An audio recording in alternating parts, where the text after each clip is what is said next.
இயற்கை அன்னை இலங்கைக்கு அளித்த மிகப்பெரிய கொடையில் பல்லாயிரக்கணக்கான நுண்ணுயிர்களும் அரிய வகை தாவரங்களும் விலங்குகளும் வாழ்ந்து வரும் வில்பத்து சரணாலயத்தை அரசியல்வாதிகள் தம் சொந்த சுய லாபத்திற்கு அளித்து வருவது இயற்கைக்கு செய்யும் பெருந்துரோகம்.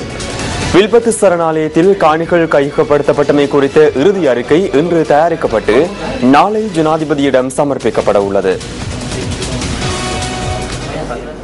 சுமார் 1,30,000 ஹெக்டேர் பரப்பளவு கொண்ட வில்பத்து சரணாலயம் இலங்கையின் வரலாற்றிற்கு வித்திட்ட ஓர் வளம். சுற்றாடல் அமைச்சினால் பாதுகாக்கப்பட்டு வரும் தேசிய பூங்காவன வில்பத்து சரணாலயம் ஏற்கனவே பல சந்தர்ப்பங்களில் பல அழிவுகளை சந்தித்து வந்தது. மக்கள் மேம்பாட்டிற்காகவோ கட்டுமான பணிகளுக்காகவோ அரசாங்கத்தின் வருமானத்திற்காகவோ காடழிப்பு நடைபெறவில்லை. எனினும் வீடமைப்பு திட்டம் என்ற பெயரில் பெருவாரியான காட்டை அளித்து வருவது அரசியல்வாதிகளின் வங்கி கணக்கை பெருக்குவதற்கு. இது குறித்து ஆராய்வதற்காக நாம் நேற்று அந்த பகுதிக்கு விஜயம் செய்திருந்தோம். வில்பத்து சரணாலயம் வனவிலங்குகள் நடமாடும் பகுதி என்ற அறிவிப்பு பலகை வரவேற்றது.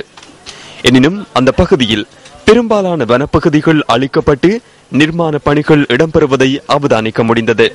இதேவேளை நேற்றும் பெக்கோ இயந்திரங்களை கொண்டு மரங்களை வெட்டி அகற்றி நிலத்தை துப்புரவு செய்யும் காட்சிகளையும் எம்மால் அவதானிக்க முடிந்தது.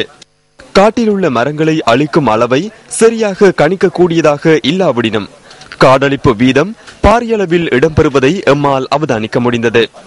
சரியான முறையில் விசாரணைகளை மேற்கொண்டு இந்த காடழிப்பு நடைபெற்றதற்கான காரணம் சரணாலயத்தின் முன்னைய நிலப்பரப்பு, தற்போதைய நிலப்பரப்பின் அளவையும் கண்டறிய வேண்டும்.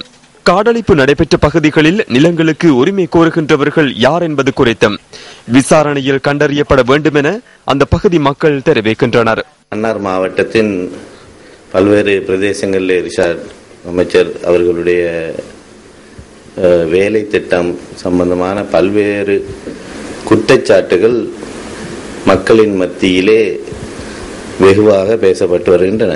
2009ஆம் ஆண்டின் பின்னர் பல இடங்களிலே காடுகளை அழித்து வீடுகள் கட்டப்பட்டிருக்கின்றன. கூடுதலாக அரபு நாடுகளிலிருந்து கொண்டு வரப்பட்ட பணத்தின் மூலம் கட்டப்பட்ட வீடுகள், அது முறையான கணக்கு வழக்குகள் எவ்வளவு ரூபாய்கள் அந்த வீடுகளுக்கு வழங்கப்பட்டிருக்கின்றன, அந்த வீடுகளுக்கு எவ்வளவு ரூபாய்கள் செலவாக இருக்கின்றன என யாருக்குமே புரியாத ஒரு புதிராக இருக்கின்றது. மாகா திட்டம் அந்த வீடுகளை கட்டுவதற்காக ஒரு இடம் ஒதுக்கியிருந்தால் அந்த இடத்துக்கு பின்னால் மரிச்சு கட்டி ஆக்களுடைய குடியேற்றத்தை அண்டிய ஒரு பிரதேசத்திலே கிட்டத்தட்ட 1000 ஏக்கர் பிடித்திருப்பதாக ஊர்ஜிதமான தகவல்.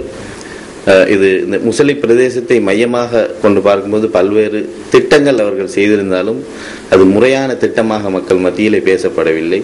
குறைநறைகளை மக்கள் முன் கொண்டு வர வேண்டும் என்று இந்த பிரதேச மக்கள் மிகவும் ஆவலாக இருக்கின்றால். ஏனென்றால் பொதுத் தேர்தல் நடைபெற இருக்கின்றது. நல்ல வேஷங்களை போட்டுக்கொண்டு மீண்டும் மக்கள் மத்தியிலே வந்து ஓட்டு கேட்பார்கள். ஒரு நல்லாட்சி அரசாங்கம் உருவாகின மக்கள் சந்தோஷப்படுகின்றனர். எனவே இந்த வேளையிலே இதற்கான இந்த அமைச்சர் ரிஷாட் அவர்களுக்கு இருக்கின்ற அனைத்து ஊழல்களையும் வெளிக்கொண்டு வந்து இந்த மக்கள் முன் அவருடைய வேஷங்களை கலைந்து எதிர்காலத்திலே வன்னி மாவட்டத்திலே தூய்மையான ஒரு அரசியல்வாதியை கொண்டு வர வேண்டும் என்று இந்த மக்கள் விரும்புகின்றனர். அதாவது இது மன்னார் மாவட்டத்தில் முசலி பிரதேச சபைக்கு உட்பட்ட மீள்குடியேற்றம் அமைக்கப்பட்டிருக்கிறது. இந்த காலகட்டத்தில் ரிஷாத் பகுதியின் அவர்கள் இங்கு 1500க்கும் அதிகமான வீடுகள் கட்டப்பட்டு இருக்கின்றது. வீடுகள் முறைகேடான முறையில் அமைந்திருப்பதாக மக்கள் மத்தியில் ஒரு பாரிய விமர்சனம் ஒன்று இடம்பெற்றிருக்கின்றது. இந்த மக்களுக்கு வழங்கப்பட்ட காணிகள் சம்பந்தமாக நிறைய முறைகேடுகள் இடம்பெற்றிருப்பதாகவும், இது சம்பந்தமான நல்லாட்சியில் இது சம்பந்தமான மினிஸ்டருக்கு, அதாவது ரிஷாத் பைன் அவர்களுக்கு இந்த பகுதியில் ஏராளமான காணிகள் இருப்பதாகவும் மக்கள் மத்தியில் அச்சம் இருக்கின்றது. இந்த நல்லாட்சிக்கான அரசு இந்த மக்களுக்கு தெளிவுபடுத்த வேண்டும் என்பதே எங்களுடைய முஸ்லிம் மக்களுடைய ஒரு வேண்டுகோளாக இருக்கிறது. இந்த நிலையில் வில்பத்து சரணாலயத்தை அண்மித்த பகுதியில் இடம்பெறும் காடழிப்பு மற்றும் காணி சுவீகரிப்பை உடனடியாக தடுத்து நிறுத்துமாறு ஜனாதிபதி நேற்று உத்தரவிட்டிருந்தார். இந்த உத்தரவை நிறைவேற்றுவதற்கு தேவையான நடவடிக்கைகளை மேற்கொள்ளுமாறு சுற்றாடல் அமைச்சின் செயலாளருக்கும் ஜனாதிபதி பணிப்புரை விடுத்திருந்தார். சட்டவிரோதமான முறையில் குறித்த பகுதியில் காடழிப்பு மற்றும் காணி சுவீகரிப்பு நடவடிக்கையில் எவரேனும் ஈடுபட்டால் அவர்களுக்கு எதிராக சட்ட நடவடிக்கை எடுக்குமாறும் ஜனாதிபதி உத்தரவிட்டுள்ளார். இதன் அடிப்படையில் இந்த விடயங்கள் குறித்து ஆராய்வதற்காக சுற்றாடல் அமைச்சின் அதிகாரிகள் சென்றிருந்தனர். எனினும் இன்று அந்த பகுதியில் உள்ள வீடுகளில் மக்கள் இருக்கவில்லை என அறிய கிடைத்தது. குறித்த சரணாலய பகுதியில் நிர்மாண பணிகளோ அல்லது குடியேற்றங்களோ மேற்கொள்வதற்கு அனுமதி கிடையாது என்ற பலகை உள்ளடக்கப்பட்டிருந்ததை அவதானிக்க முடிந்தது.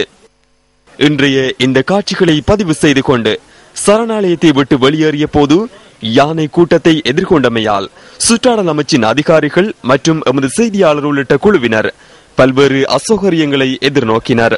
இதுபோன்ற இயற்கைக்கு எதிரான சட்டவிரோத நடவடிக்கைகளில் ஈடுபடுவோர் மீது கடும் நடவடிக்கை எடுக்கப்பட வேண்டும் என்பதே இயற்கையை விரும்பும் மானுட குலத்தின் எதிர்பார்ப்பு. மாணவர்கள் விவசாய அமைச்சர்